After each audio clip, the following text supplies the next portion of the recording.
Black Adam, the long-awaited entry into the DCEU for The Rock. He's been wanting to be this character. He's been championing for this character for such a long time, and I'm very happy that he finally got it. Now, when it comes to the movie itself, it is very much in the vein of every other DC movie that has come out.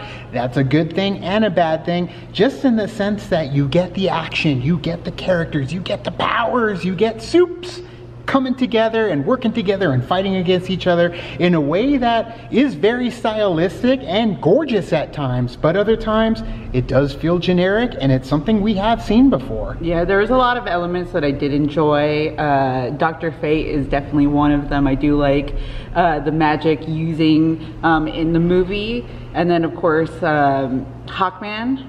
He was great too, but there are some elements that also too, I feel like the story itself was kind of disjointed in some places, but right off the bat you get like action, like you're just like you're rolling with it as soon as the movie starts. Yeah, I mean, I think a big problem with this film is characterization, like especially with the main character Black Adam, because throughout the entire film I get ask myself, what does this dude want? What's his motivation? Because it varies and changes wildly between scene to scene. And you know what, I will give some credit to The Rock because, you know, it's The Rock. You expect him to be the hero, you expect him to be the guy smiling, cracking jokes. He gets away from that in this, which I like. I like seeing him do something different because Rock actually as a villain is very good. They don't commit, which is my issue. Yeah. But, you know, there's still some fun action sequences. The score is actually like not bad. Lorne Balfe, I like the last composer. Sure. The needle drops get weird at points during some action sequences. Yes. Like there's one in particular I'm just like, what are we doing? Yeah, that's true. There are some aspects of the score that I love. Like I leaned over, I'm like, oh my god, they're incorporating this song into the score. But then the needle drops and they just play the song, and I was like, oh well. I feel like in that way it did work. Like you had it, and then it goes into the song. It didn't fit with the movie, in my opinion. The sequence that reminds me is going to remind you a lot of another comic book movie from not too long ago. It's true, and that's the thing is there are aspects of it that do remind us from other moments, and we'll just say it, it's the Quicksilver scene. Basically, yeah. It's just the Quicksilver scene again. Speed ramping slow-mo is a very big part of this movie, and I know people complain a lot when it comes to action movies about not being able to see the action.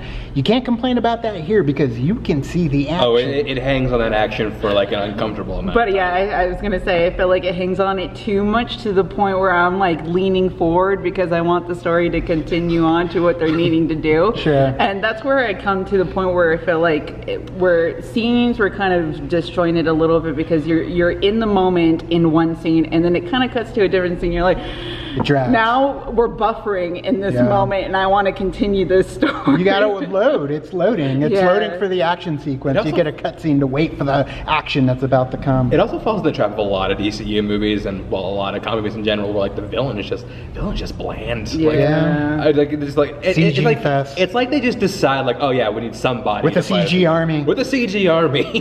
That's true. Kind of felt like the ending of Mummy Returns too, Scorpion King included. So, but when it comes down to, at least the CG wasn't as bad there. It's true when it comes down to certain things. Like I said, the gorgeousness. There are certain aspects of the slow-mo that are just gorgeous when it comes to the weaponry that Black Adam has in this movie. That some of the other heroes and villains have in this movie. It's cool to see at the same time. Everything disintegrates in this movie for some reason. Everything. Literally everything. So, but it's still cool to look at, especially when you can't show blood. Sure, just everybody disintegrating is it's enough to make Boba Fett proud. But Cyclone, I love the Cyclone style. Yeah. Not so much what they did with her character. Same with Atom Smasher. I didn't care for Atom Smasher. The entire society outside of Dr. Fate, being completely honest. Like I really like Chris Brown's Dr. Fate. Yeah. I really like Aldous Hodge as an actor. I was excited to see him in this film, and like what they do with this character, like they give him like nothing, like super one note to a lot of people. Just like, oh, is this all you're doing the entire movie? Oh, it's all you're doing the entire movie. Okay, cool. there's things that he did in this movie that annoyed me, especially when it came to Black Adam and why they had conflict in the first place. Yeah. You know, and it comes to the Justice Society, I'm very happy to see them there. I want to see more from them in the future. Like bring them back, flesh them out a little more. Sure. And there's plenty of cameos, of course, in this movie from the get-go all the way to the end. One surprise even me. I'm just like, really? Yeah, and it's not the one you're thinking. It's not the one you think. Oh, yeah. So when it comes down to it, I would say like there's a few cameos you definitely want to stay I was kind of past the hoping we mid-credits. got one other cameo that never happened, but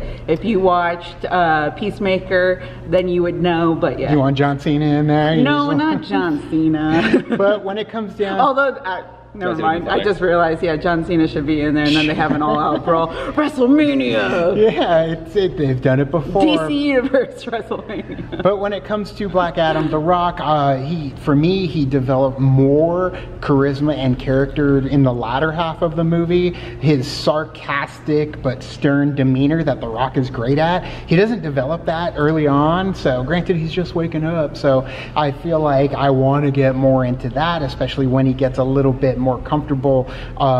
Just Black Adam as a character gets more comfortable in this world, that he can now shoot the shit when it comes to some of the other heroes or villains. And you see that start developing in this movie, but it's not until the end that he really does adopt it in a way that it's like, that's what I want to see. And hopefully we will see it in the future. But yeah, but it depends on you guys if you go and watch this movie. If you watched it, let us know what you thought down in the comments below. You can also like and subscribe. And did a thing on my on mine. Sure, you got them too. Did a thing on our Facebook, Twitter, Tumblr, Instagram, Discord. You can check out all the Chance's stuff down in the description of this video, and you can check out the reaction that we just did for Halloween Ends. It's even showing in the theater still, but it's quite divisive. Find out why we enjoyed that movie on our channel now. But thanks so much, and as always, Now it's time to say goodbye. this party is over.